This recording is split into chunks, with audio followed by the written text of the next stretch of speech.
So this is a review for The Blowout, released in 1936. It's the 127th in the series, and it's directed by Tex Avery. You can find this on the Porky Pig 101 DVD set. It has been restored since, although the title cards look like they've been photoshopped, so hopefully if the restored version gets released on disc, they'll fix that up, because yeah, it's painfully obvious it was photoshopped if you look at the bottom and the right of the title cards. But either way, it is out there and that's the main thing, and the cartoon itself certainly looks good to my eyes. It is under copyright, so I can't share the full thing here on YouTube. Otherwise, Warner Brothers will just block the video, but they might put it on their own channel, and I don't see why not. This one is a pretty safe short. But in case you haven't seen this one, the Mad Bomber is on the loose and is ready to strike next. In the meantime, Porky just wants an ice cream soda, but he's short on the required 10 cents change, but he learns that he can earn money through doing good deeds. He ends up trying to do a good deed by constantly trying to return the clock that contains a bomb inside back to the Mad Bomber, who naturally doesn't want that returned to him. Now, if that concept sounds familiar in a way, well, there's a reason for that, and we'll certainly go through it. Now, in this review, my good friend S.M. McPeter, he's a huge fan of this short. His comments are going to be throughout this review as well, and a lot of it has to do with this document that showed up not too long ago. It was part of an auction, and it was to do with people's thoughts on the short, so their criticisms and such, and it's actually a very fascinating document and a really interesting time capsule. See, we now have the benefit of hindsight with Tex Avery's career and how animation would go in terms of look and how gags will be done and so on, but these people obviously didn't, so it's interesting to see what their points of view are at the time. So I'll just let SC introduce himself. Hi everyone, this is SC.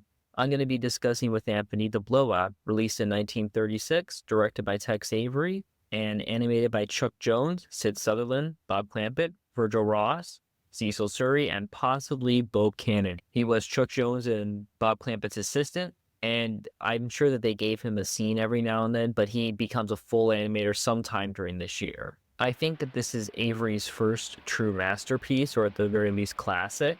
His earlier cartoons were just him getting started. I would include Page Miss Glory, where a lot of great design and lots of great direction, but it's very dependent on the design. But I gotta give Avery at least the credit that he always knew good design and filmmaking, as he does here. I'll say that for what's relevant to this cartoon, but throughout my Sir Mizum's cartoon, I'm going to be referencing an item that was auctioned off during the Bob Clampett auction earlier this year.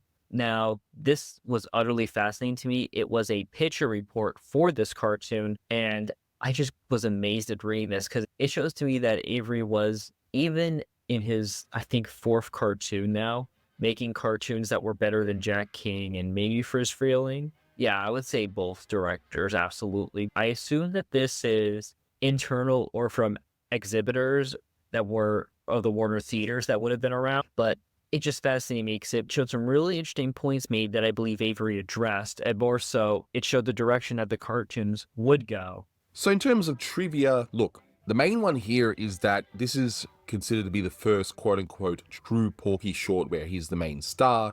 There's no Beans in sight, and yeah, Beans barely even showed up in the previous Porky Pig short, Plain Dippy, but that one also featured a lot of the characters that came from I Haven't Got a Hat. Maybe Avery had a mandate to use the characters, I don't know. But here, they're all done away with.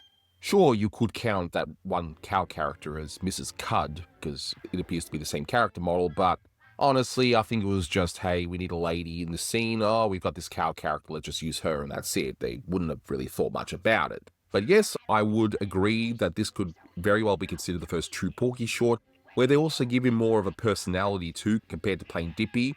I mean, Plain Dippy is a fine short, I love that, and the review's up on the channel as well if you want to hear my thoughts on it. But here, they take it one step further, and Porky is more or less a child in this one. It's all inconsistent anyway at this point. There was no true Porky Pig as we know him today, where he's like an adult character and, you know, being a straight man to Daffy and all that stuff. No, they just learned that, hey, the theaters loved this Porky character, he's unique, the audiences responded very well, so let's just make more of it. And they weren't thinking too highly when it came to consistency. It was just, hey, let's use this character and let's get out there and entertain. But for us, many decades later, it's just interesting seeing the journey of the character as the years go by and as the different directors come on board. Now, vocal credits, you still have Joe Dougherty doing Porky Pig, because Mel Blanc wouldn't really take over the role until later, once they realized that recording Joe Dougherty's voice would take a very long time because he had a real-life stutter. In fact, he doesn't even talk much in this short, and that could be part of it.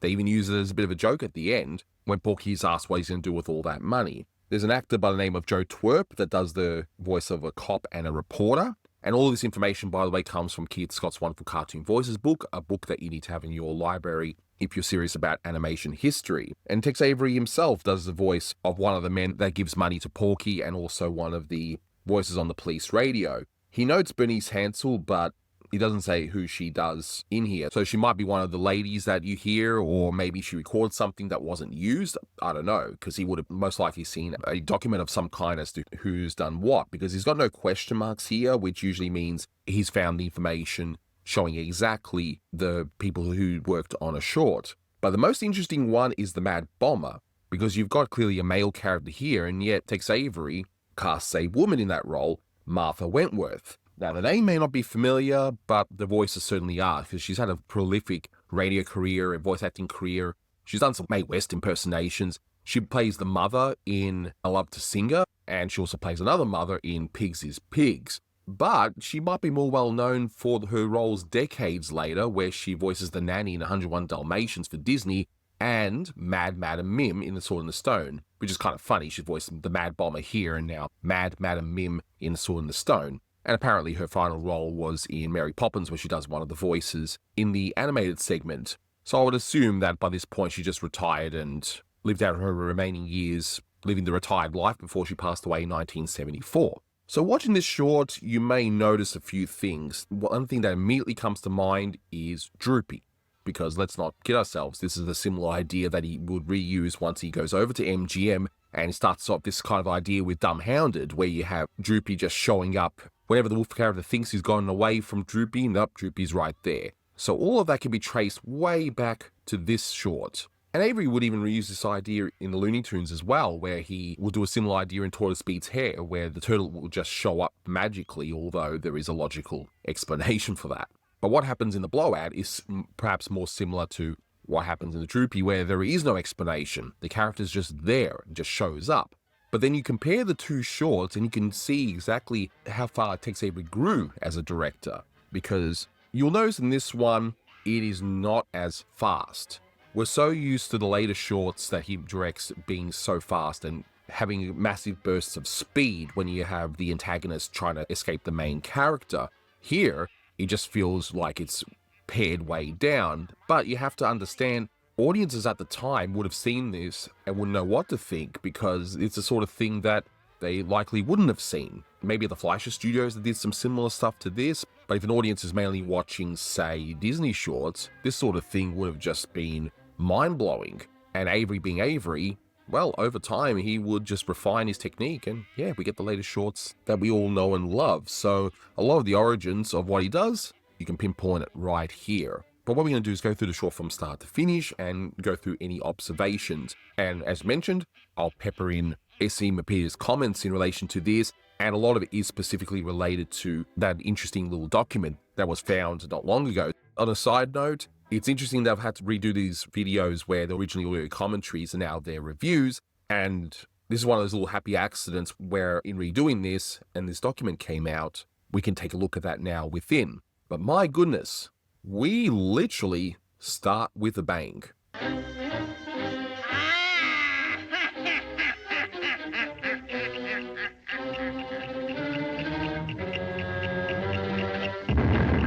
If this was a kind of short where someone like Jack King was directing it, or even Friz Freleng around this time, they likely would not have started this way. They probably would have started with Porky Pig trying to get some ice cream. They would have started off with the hero, then cut to this stuff, and then cut over to Porky trying to hand back the clock. Now, the shots they would have chosen or how they would have directed it, that's another thing entirely, but I'd be willing to bet that if they were doing this short, they would have reversed the order around. And Avery wisely just chose to start things off with a bang.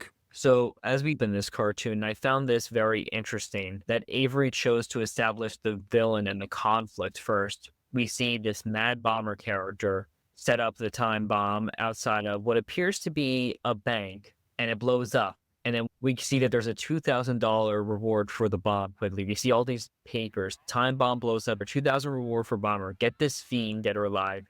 I found get this fiend very funny. It just seemed very blunt, and we get an idea that he looks very menacing, and We see that it is the Podunk Special, which I believe would return as the town that Porky's Garden takes place in, which I find funny because it's a very rural sounding name, but this is the big city. But never mind that. It really gets your interest that you have this Mad Bomber conflict immediately. And as the second note on this report says, the picture had very funny gags and was fast moving. So as I keep stressing on these early Averys, he was really amping up the pacing and the story quality. In a lot of shorts, they would actually use cutouts from various newspapers they would have lying around and just paste it in just to fill in the page. Whereas here, they've gone the extra mile where they do like the fake script where you can't actually read it, but it does the job. But I love the drawing of this Mad Bomber where someone clearly happened to have a camera around and took a photo of this Mad Bomber, or maybe that's an artist's rendition. So either way, it's a nice solid drawing. And I like how they use the watercolor there to render the Mad Bomber out. And Avery in a lot of the newspapers will do a lot of puns. Here he doesn't do it so much, although there is one where he says liable to pop up almost anywhere, and you see the Mad Bomber just being in the sewers like that. Again, I wonder who happened to have a camera at that time. And apparently you have to look for Red Nose, which, I mean, it's a black and white short, so not sure what that's all about. Although there's one person that all they had to say was very mediocre, which I don't agree with. This is a really good cartoon, but you get this shot of the police trying to take calls and trying to get the stations on the radio, which it's a scene that got reused a few times during the 30s in both Tashlin and Avery cartoons. So my assumption there is that it was a particularly tricky shot to do because you had all these guys there. Sort of a crowd shot, but it's not them. For the younger viewers out there, this is how they had to actually transfer phone calls. There was no automatic switches like we have today. So there'll be people literally sitting at a phone switchboard actually transferring calls over manually. And usually women would be in that sort of a role. So I don't know if the emergency services at the time still just happen to have men do it. That's why they got all men here, which, by the way, I love the design of these characters. They just look so ugly and so hilarious there. But yeah, if you're more familiar with the history of these phone switchboards, let me know if in emergency departments they would have had men doing the role that would have been usually reserved for women at the time. And I just noticed that there's a pipe sitting there. So sometimes you get those little details where, I mean, do you absolutely need it? No, but it just adds to it. It just pluses the scene. And then, of course, we see the police come out. Very nice drawing of the car there. And we establish that this Mad Bomber is hiding out within a very shady part of town, which makes sense. Now, so much has happened in that 1 minute. And if you've been watching all of the reviews on this channel for all the shorts leading up to this, one of the biggest problems was sometimes they'll take forever to establish things where you'd be halfway through the short where you finally get the actual story, where no, here, just about everything is established, at least from the villain's side. We haven't seen Porky yet, but that part is set up pretty well too. But for now, let's just stick with the villain as we go through the surroundings in this bad side of town, and we see some beautiful cinematic flourishes. We see the bat in that scene as we pan over, and we see this Mad Bomber. That would be the sort of thing that Tashlin would do, so it's interesting that Avery would do that here.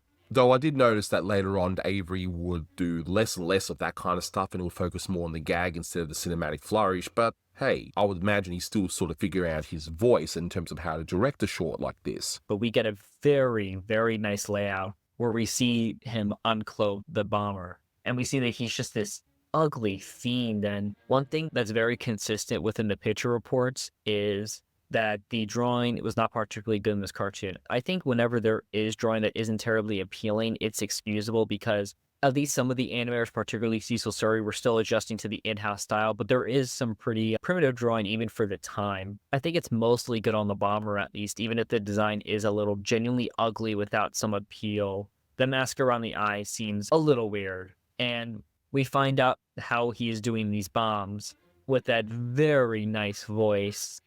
A little dynamite, a black bomb, a few firecrackers, some lovely skyrockets, and you have a little time bomb that will blow up a city.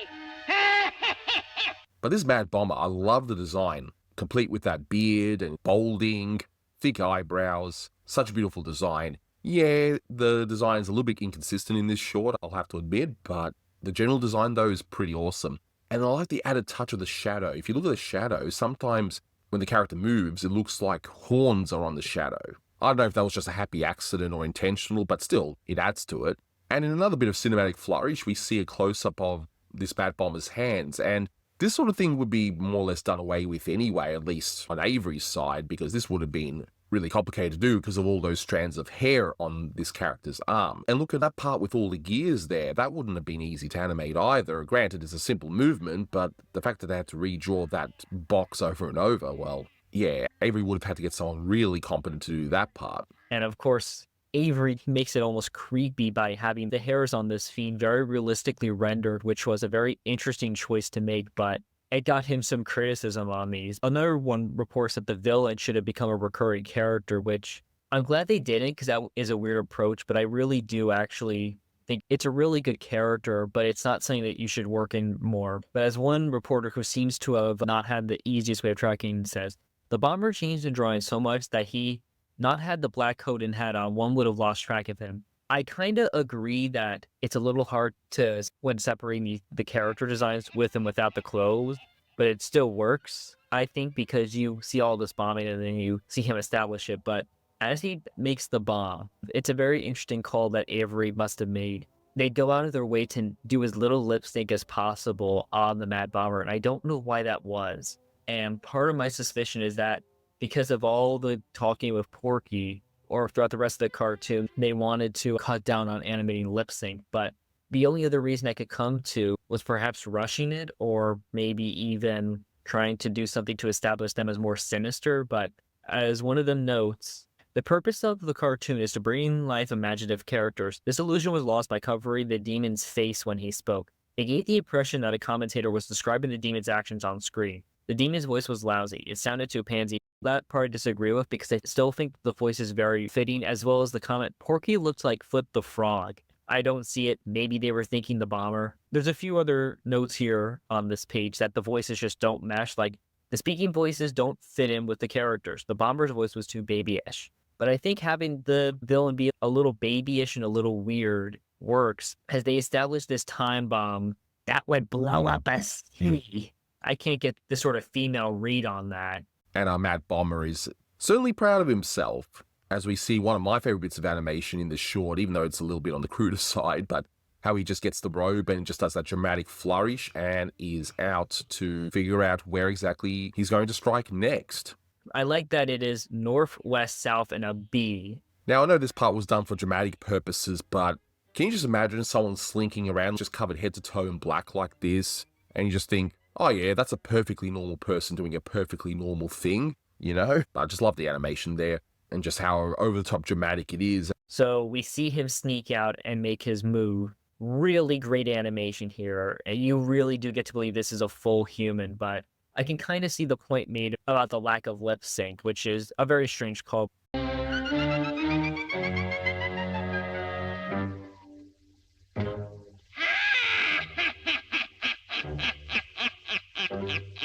As we then fade out and fade into our hero of the short. And again, the structure of this one just fascinates me. So the first minute, establishing the stakes.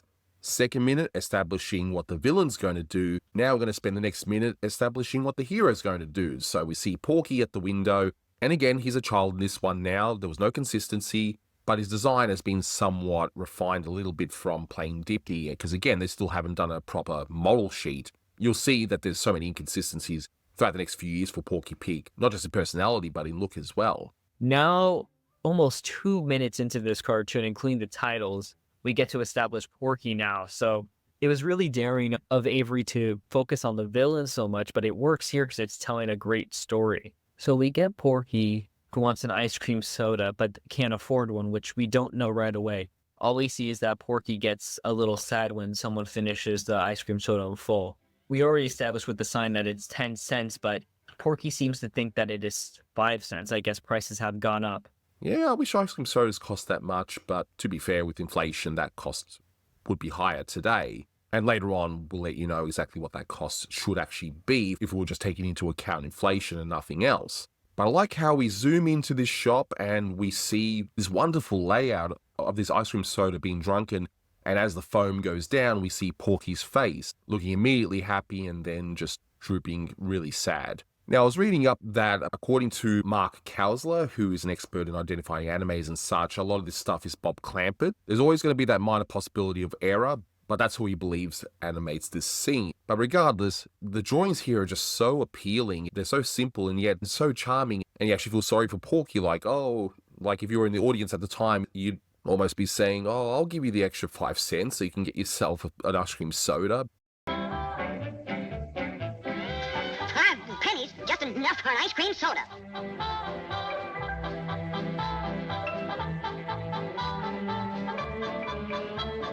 One ice cream soda, please. Too bad, Sonny. You only have half enough pennies for a soda. But Porky is sad. He's only got half what's required to actually get an ice cream soda. So Porky goes in and he goes to talk to the clerk, who is pretty wisely done off screen. I think that was an interesting decision to have a nice angle. As one of the notes says, nice angles on backgrounds. Most of the theming during this is The Fellow with the Fiddle, which I think is a nice little tune for this piece. And Porky does the nice little joke, well, how about half of one then, which is a nice childish way of putting it, but he's turned down and he's very sad that he can't get his ice cream soda.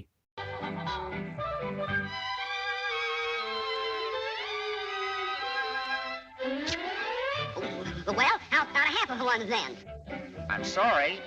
You need 5 more pennies. The animation here on Porky is very strong as he goes to the curve and as he tries to think of a way to get it. So you got this wonderful childlike innocence there, where he's thinking, hey, this is a legitimately good idea, but the owner's having none of that, and he just says, sorry, and that's that.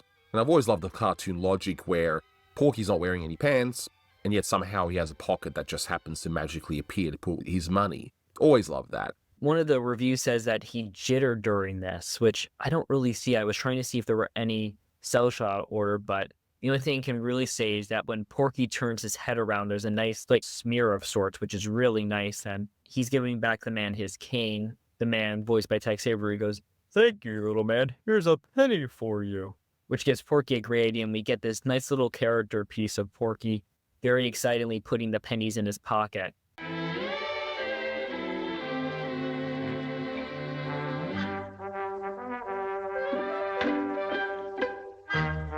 Thank you, little man. Here's a penny for you. Oh, boy, a penny. So Porky now gets the idea to keep getting things for people off the ground, and he goes almost immediately to an extreme rate. He runs to the end, and he quickly brings the girl back her glove. It's nice to have Porky surrounded. It's weird in this one. The Mad Bomber and these tall adult figures are human, and so is the ice cream clerk, but the rest of them are, and the guys at the phone too, but the rest are animals. An interesting combination that it may be suggesting that this was probably in production sometime around Page Miss Clara. I'd assume that that cartoon was produced earlier but released quicker, but maybe that wasn't the case at all. I might have been wrong, because I mentioned that in earlier commentary. So we get the next scene animated, I think by Cecil Surrey. It's a really weird drawing, but it doesn't remind me completely of him, but it looks like someone picking up with him, where Porky has his hand is almost drawn like an udder as Miss Cud gives him the penny, which I can see where the point comes in for all of these. The drawing of Porky is, they call it poor. And I think that's something that a lot of Texas Schlesinger cartoons have. The animation could be, I hate to say it, not very good on some. I think Avery sort of struggled to get animation right, although he did have very good animators like Clampett, Jones, Ross, later Bob McKimson, and of course Irv Spence for most of the 30s once he begins doing exclusively color cartoons. But there was always weaker animators, and I think once he got to MGM, he could balance it all much better, and he was beginning to have more time spent on animation. Of course, MGM could do reshoots, which was not allotted very often at Schlesinger's. So here he had to accept whatever he got once. I don't think they did pencil test unless they were going to do something very risky, like something with very quick cutting, like some of the Tashlins probably. But here you can see there's definitely some inconsistency with the animation that's a little bit more obvious than usual. When Porky goes to profile quickly, it's very awkward, and it transitions to a printed down version of, I believe, animated by Bob Clampett, his little dance and the roll of the penny. And now I believe Porky has 8 or 9 pennies, and he almost has enough, and he sees a nickel on the ground. He tries to grab it, but a Scotsman comes up and grabs it first very quickly, which is a very good gag.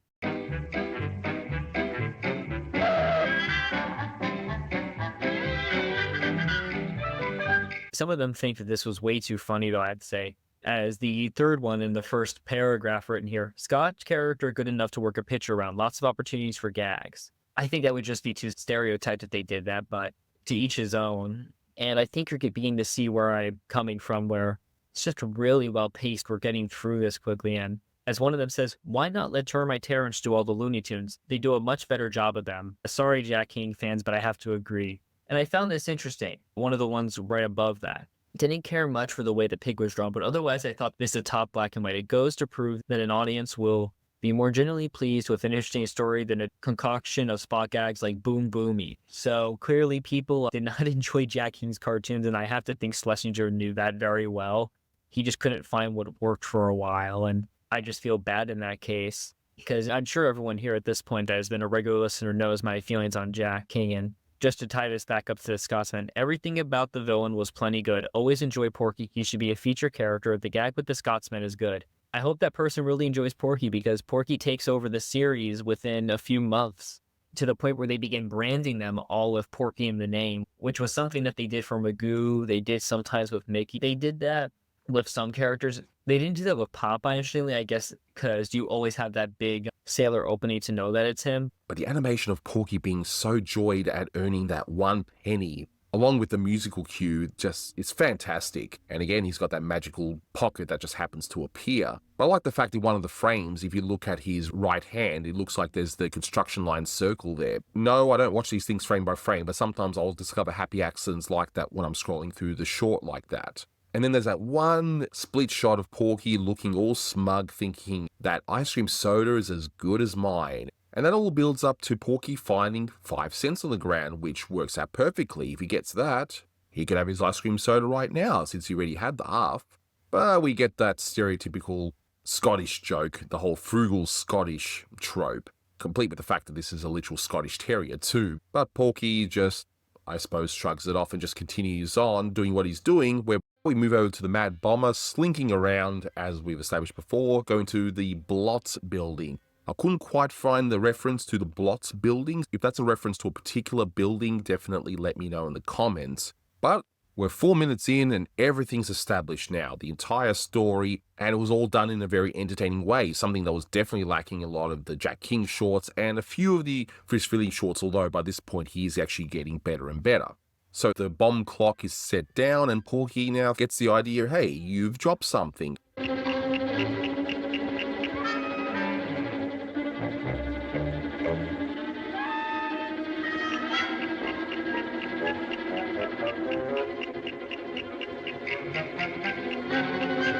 So now we get to the basis of the rest of the short, Porky returning the bomb clock to the Mad Bomber. Now what you'll notice is that whenever Porky returns the bomb, the Mad Bomber does one of the shocked takes like, no, I don't want this, I don't want this.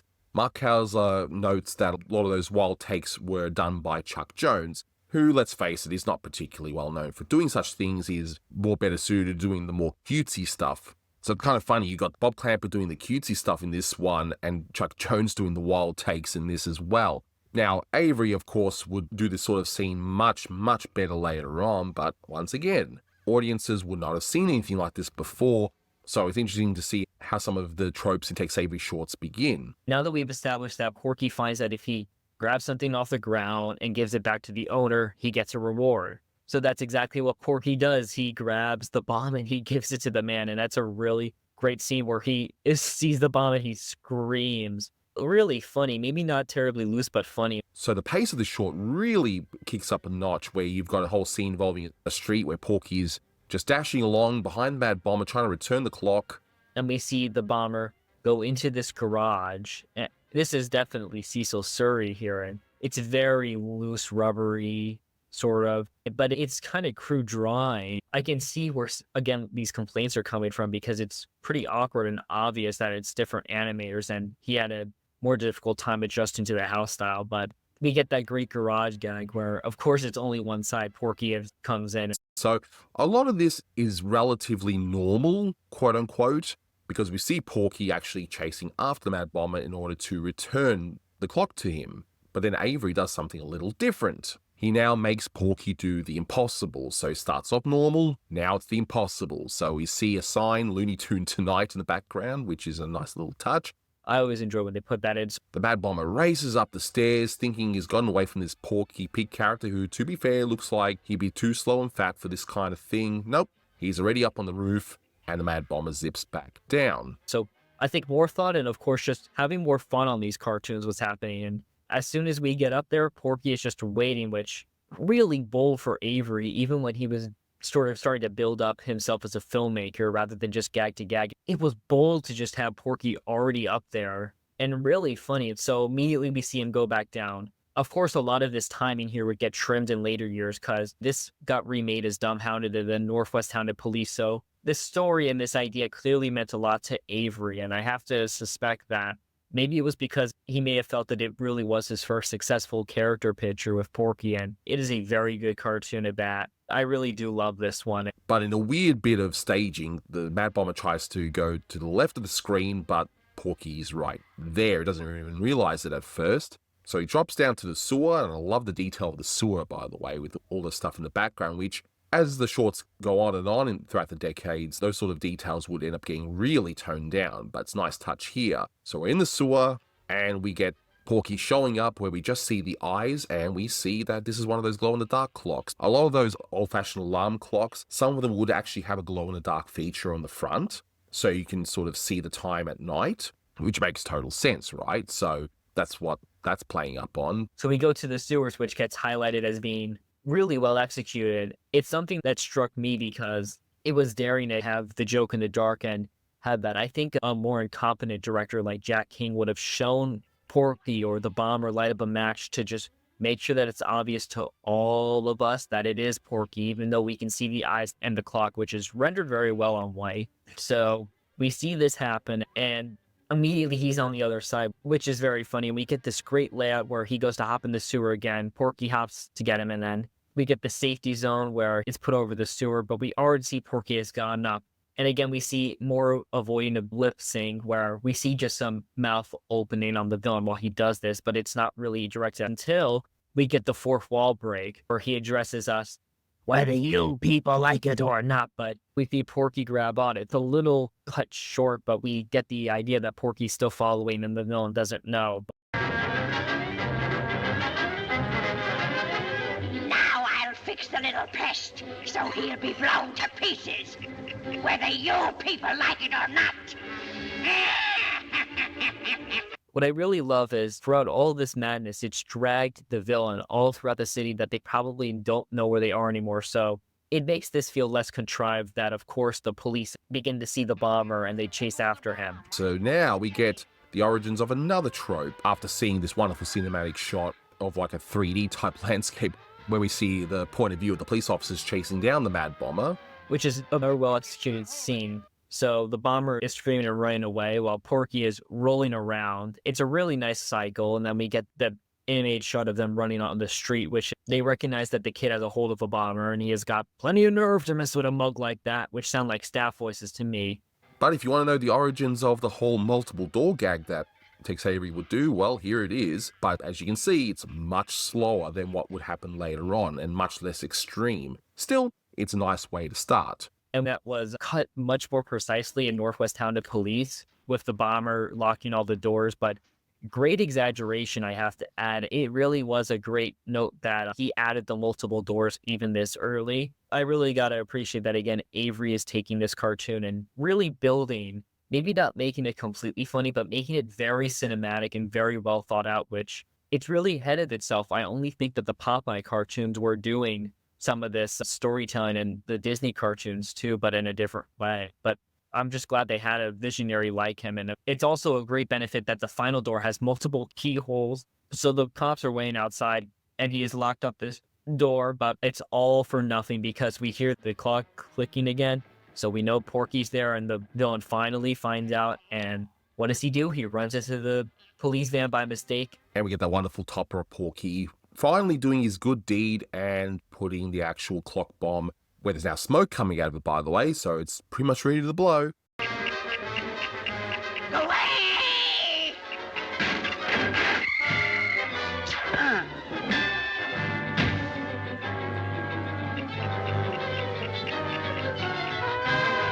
And it ends up blowing up the police car. But I like that very brief shot where some of the passerbyers are looking on, seeing what's going on. Just those really crude designs. It's just something about them I love. So we've got that wonderful ending, that charming bit where Porky is expecting to have 1 penny, but no, he gets lots of money and tries to also put it inside his pocket. And this looks like a Bob Clampett shot as well. And we get, I think, the shot that really drove the point of these people that would have written this report. I don't know if it was in-house people at Schlesinger's or theater managers that were showing this or exhibitors, but Porky throws the bomb in the car finally and expects a reward and feels like he's done a really proud deed that he finally got it. But we see a really, really bad here how Porky is drawn, I have to say. It's way too loose, and the final posture, it's really weird, but there's also a few criticisms just of Porky's design, one noting where his head is too big and just consistently like that, but this is the first cartoon where they're really starting to play with Porky's design, and it's almost like Felix the Cat in the way, where, like with Otto Mesmer constantly trying to just figure out what worked with Felix's design and what didn't in the earliest cartoons, it looks like Tex Avery was trying to figure out what was going to work for Porky and where to take him, which would culminate around Porky's duck hunt, where he's given the head shape he is best associated with, and then, of course, Bob Clampett would streamline it and make it look a little bit more attractive as Porky loses weight, of course.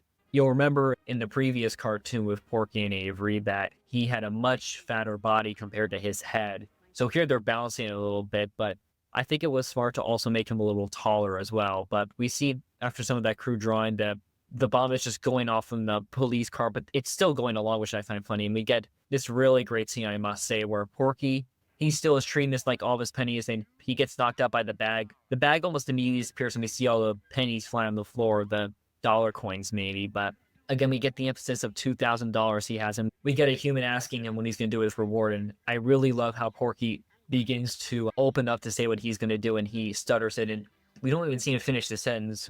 I'm going to buy me. We just see the crosses all that indicates that Porky is gone to go have all his ice cream sodas now, which $2,000 for 10 cents. Which I believe would accommodate to somewhere close to 20,000 ice cream sodas now, and he's a happy pig. But interesting to cast whoever that was at the end. I don't really think it's a very well-drawn shot, sadly, because again, just giving some credence is that Porky does look a little off compared to how we see him, and the little way that he gives this isn't very well telegraphed. It just sort of happens. But Avery, again, the direction only gets better from here, and I really think this is good. Oh, and remember when I said about Joe Dougherty being hard to record for because of his real-life stutter? Well, they must have recorded something else for this bit, or tried to at least, so they just decided to just cut their losses, have Porky start talking, and they just cut straight away to a relatively crude shot of Porky getting his wonderful reward, having all those ice cream sodas. I would imagine someone's going to have a tummy ache the next day, but we end right there. So, just taking a little bit of time to highlight some of the notes on here. They noted, thought the eyes and clock were small and dark, could have been greatly improved animation with a little bit more time of personality shots, which I think that the characters are both very well established here.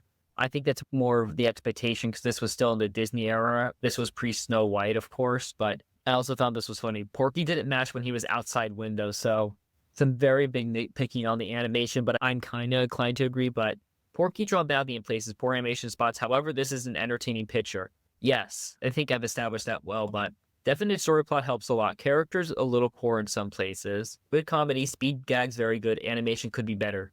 The character Porky was a variation of the pig we have used in neither cute nor appealing, which got fixed very quickly. Don't you think it would be a practical idea to paint the soles and edges of our Legion's characters light gray rather than white and eliminate the frightful flickering caused by irregular tracing? I'm not sure what they're referencing here. I think it is the contrast in prints or just general flickering that is caused in the camera process. That is sometimes fixed in restoration, but not terribly much in most cases. I thought this was interesting. Perhaps the villain, when he laughed, could have looked more realistic if his head and body had shown motions of a laughing figure. It's very subtle, and it does give a very creepy feeling. I've seen at least one report from 1936 talking about Porky where there were complaints of a character that was scary, and I think it is the Mad Bomber in this film because there really is something gross about him that I could see parents complaining that it was too frightening to children, especially on a giant screen. But I think those issues came up later in the case of the Stuttering Pig, where there were more active complaints about the villain there, which was really the only attempt, along with Freeling's Pig cartoon of that year. Pigs is Pigs from 1937. That's another horror cartoon, but it's not really horror because it's in color. But it is if you take away it. And of course, they gave Avery his credit. An amusing cartoon directed by a man who has a sense of humor. Not dumb humor, but genuine adult humor. And I have to agree with that in the bottom review. The build-up of this story looks like clever thinking, good adult humor. This cartoon is appealing to all ages compared to some of Freeling and King's cartoons that seem very squarely aimed at children, especially when you're only offering spectacle instead of any interesting character or story. Of course, Freeling could do that, and he went in that direction very quickly once there was a lot more credence to follow Avery's motto. Because very early on, Avery became the creative lead of the studio, even with Freeling as the senior director. And of course, we get another one that's very positive. A swell little picture, should go over big with public. Characters were not consistent. Change of pace on heavy, exceptionally good. That does show that this was sort of the era where it was a cast of characters rather than just Porky. Oliver Allo appears in its house, but he only appears once in these black and whites. But it's again interesting to me that Porky still wasn't the star right away, even though he got all the best moments very quickly, even in the Jack King cartoons he starred in, or co-starred. Now, as an added bonus for this review, my good friend Manny Cruz, the Toonie tenor, is going to jump on board and discuss the music of this and how much he loves this short. This is one of his favorites that he watched constantly as a kid, and he requested to come on, so why not? The music part is definitely interesting here because while this is not Carl Starling, the actual composer of this short does some rather interesting things with it. So, take it away, Manny. Hi, everyone. This is Manny Cruz, the Toonie tenor, coming at you with the latest edition of It's Time for Manny's Music Time with music trivia for you today. Bum! For the 1936 Looney Tune cartoon, The Blowout, directed by Fred Tex Avery. It's funny I say The Blowout because I went to a baseball game a day ago. I went to see the New York Mets play. I'm not a Mets fan. I'm a New York Yankees fan. But that game that I went to was not a blowout. It was actually a close game. The Mets won 3-2 against the Cincinnati Reds. But I'm not talking about blowout in terms of sports, like one team has a huge lead over the other. I'm talking about this cartoon that I asked Anthony to come on because this is a personal childhood favorite, mainly because of how often I saw this one. So The Blowout, I used to see it a lot on Looney Tunes on Nickelodeon back in the 90s because, yes, I am a child of the 90s. And this one was frequently aired back then. This one, another one from 1936 that I do want to talk about in the future, Fishtails, obviously one of my favorite shorts of all time, The Case of the Stuttering Pig, The Timid Toreador. These are just some that I remember seeing on Nickelodeon back in the 90s because I'm 37, so it's hard for me to remember the early 90s. But I usually do Manny's Music Time for Merry Melodies at this time period, but hey, let's jump on a Looney Tune. And this is one of the earliest Porky Pig shorts that he's the main character. It's also an early Tex Avery short. And I've always enjoyed this one. I think it's a funny short. It's a nice way to see how Tex Avery's evolving in his style very early on in his tenure as a director at Warner Brothers. I'll let Anthony do most of the talking about just the behind-the-scenes stuff and a little trivia for this cartoon. Let's talk about the music, shall we? But I do enjoy this one. It was nice to revisit it. So the musical direction I forgot to mention before is by Bernard Brown. Now, there's not many cues in this cartoon. There's only 3 really to talk about, and they do a lot of heavy lifting in this cartoon. So we start with, during the opening titles, obviously we start off with Beauty and the Beast, the Looney Tunes theme song from this time period, and again, not the Disney film. Once the Looney Tunes theme is over, we hear the song, The Fellow with a Fiddle, which was written by Charlie Abbott.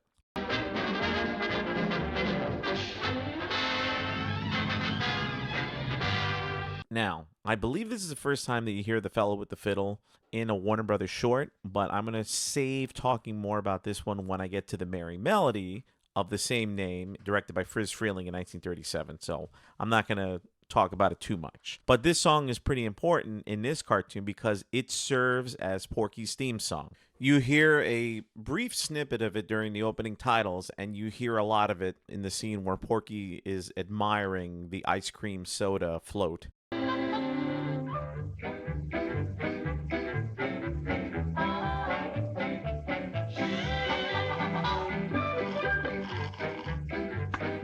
And I've always really, really enjoyed the way that Bernard Brown did this arrangement of The Fellow with the Fiddle. Ba-bum, bum, bum, ba-bum, bum, bum, ba-bum, bum, bum, bum, bum. I just really like how it sounds here. And I mean, even as a kid, I always enjoyed the music of this cartoon, not just The Fellow with the Fiddle, but the other songs in this one. It always makes me smile when I hear this particular arrangement of The Fellow with the Fiddle in this cartoon. So, moving on to the next cue, we have Treacherous Knave, which was written by J.S. Zemishnik. Now, if you want to learn more about J.S. Zemishnik, please check out the commentary that I did for My Green Fedora, or I should say I contributed on. I didn't do it. This is Anthony's channel, not mine. I'm being a treacherous knave by taking all the credit. But anyway, Treacherous Knave serves as the theme song for The Bomber.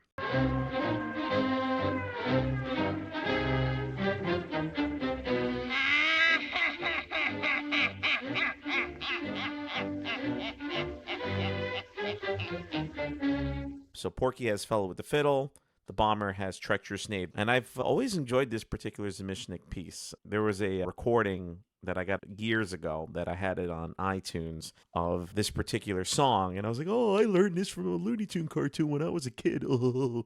But anyway, this sounds really great here. Now, the only other cue in this cartoon is another piece that was written by Zemishnik. It's called Mutiny. I was having a little difficulty trying to find exactly the transition point between Treacherous Knave and Mutiny. So I looked at what other cartoons feature this cue, and there's only one other from the same year, from 1936, that uses Mutiny. That being Little Bo Porky, cartoon directed by my fellow Jersey boy Frank Tashlin. This is the music that you hear in the final battle of the cartoon between Porky and Ali Mode when they're battling at the very end of the cartoon. Now, you start hearing Mutiny. So, like I said before, the Mad Bomber's theme is Treacherous Knave, but you start hearing Mutiny when the newspapers are reporting all the crimes of the Mad Bomber.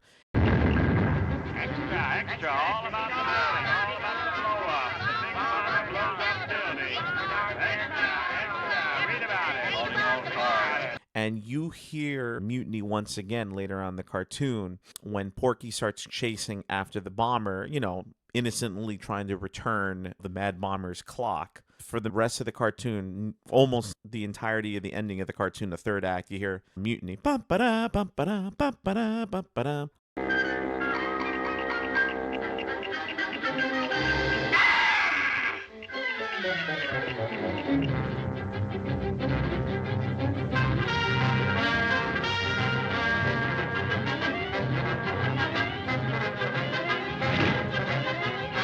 I once again want to give credit to the Silent Film Sound and Music Archive website that has a lot of sheet music for the music of J.S. Zemishnik and other composers of the silent film era.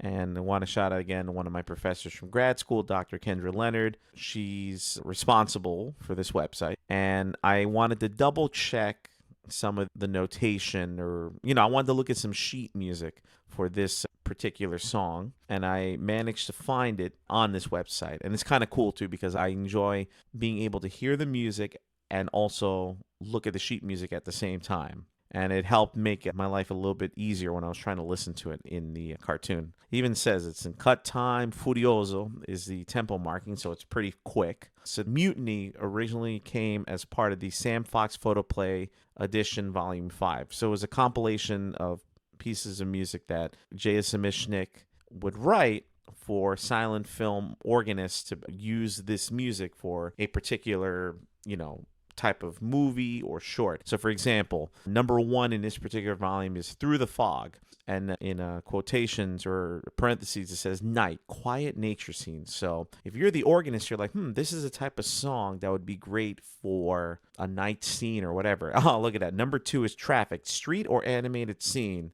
And that's a cue that's been used a lot in Warner Brothers shorts. In particular, one of them I can think of is Porky the Fireman, that uses this particular song, Traffic, as well as, I believe, My Green Fedora as well. So yeah, looking at this Volume 5 of the Sam Fox Photoplay, you definitely have a few tunes that Carl Stalling, Bernard Brown, and Norman Spencer would dig through while they were doing the scores for these cartoons. So that's pretty much it for the musical part of this Manny's Music Time. Just a few short thoughts. Again, like I said, this is a childhood favorite of mine. I saw this cartoon when I was a little kid. But the music that you hear when Porky, he does a good deed and he collects his prize, magically his rear end becomes like a pant pocket, and you hear the bum bum bum bum bum bum bum. Now I'm trying to think, was that piece of music something that existed prior to this cartoon, or I only recognize it because I've watched this cartoon most of my life? A part of me is thinking it has existed prior to the cartoon, and another part of me is like, no, this was written specifically by Bernard Brown for this cartoon, and I've known it my whole life because I've seen this cartoon since I was a kid. And one other thing too, that this is more on the sound side, because Bernard Brown was also responsible for this editing and the sounds. He would eventually be replaced by Treg Brown in this year, 1936. They're not related. That spinning sound that you hear, the first time you hear it in the cartoon is when the bomber puts his cloak on him. And you hear it 2 other times in the cartoon, like when he starts moving around, like just randomly. I don't know why they use that sound again when he's just walking, but oh well, just a little thing I wanted to say. Oh, and I had to look up, of course, the good old inflation calculator. So a dime, 10 cents for the ice cream soda, now would cost you $2.32, which is still really cheap. For an ice cream soda, they'll probably charge you, I don't know, $7, $8, $9 now for something like that in 2025. Man, I could go for an ice cream soda for 10 cents right about now. It would hit the spot. A black cow, per se. You didn't think I'd sneak in a Steely Dan reference in this commentary. Black cow, you got your ice cream, vanilla ice cream with Coca-Cola in it. Drink your big black cow and get out of here. And I'm about to get out of here myself. So these are my thoughts and Manny's Music Time for the Blowout. Thanks for listening, everybody. It's always a pleasure to come on to these commentaries and continuing on and helping Anthony with his amazing work. So please follow me on my socials at the Toonie Tenor, TheTooney, for my life as a musician, as a multifaceted geek, and just various tidbits of cartoons and pop culture that I enjoy, as well as music. So thanks for listening. Make sure that you double check your alarm clocks or bed clocks, or those old-fashioned clocks. I use my phone as an alarm, but actually I have a big version of that. I don't know what you call it, like an old-fashioned clock, and it has a Looney Tune characters on it. I've had that thing it's actually right behind me in the room I'm in. I've had it for over 20 years, but I'm pretty sure it doesn't have any explosives in it. And yeah, so thanks for listening, and that's all, folks. That was my impression of the Mad Bomber. I tried my best. It was a woman that did the Bomber's voice, which I didn't even know until recently. Martha Wentworth, according to Keith Scott's book. So that's why I'm having difficulty sounding. Ooh, now I just hiccuped. Okay, that's my sign to go. Bye. Thank you, Manny. So this is Tex Avery's 4th short, although with production orders and such, it's really hard to say if this is precisely the 4th short or not. Whatever. I still regard this as the short where everything starts to click more for Avery, and that's not to say the stuff before this was terrible. No, there was still miles ahead what was being done by the likes of Jack King and that. But we start to see a more confident Tex Avery as of this short, and again, it's interesting seeing the journey leading up to how he would refine his gags over and over and improve on the speed. But even that aside, this short is funny, and it's also very creative. It tells its story well, and it's entertaining. It also works as a bit of a thriller if you think about it. It's just works. It's a fantastic one, and one of the best of 1936 as far as I'm concerned. This one gets 9.5 out of 10. I really love this one. I think you get the idea now of just how I feel about this cartoon. It's really, really good. It's hard for me to put it in words as much because I focused more on this document just because I found it utterly fascinating to look at and just see that a lot of this was addressed. But I hope you enjoy this cartoon, some of my thoughts. I think it's really, really good. I'd give it an easy 9 out of 10 for its period. I hope you enjoy this review and what else Anthony has to say. Just make sure you only watch the black and white short. I believe this was colorized as well, and boy, would this not work colorized at all. But that will do it for this one. Thank you so much for watching, guys, and until next time, take care. That's all, folks. I'm gonna buy me. I'm gonna buy me. I'm gonna buy me.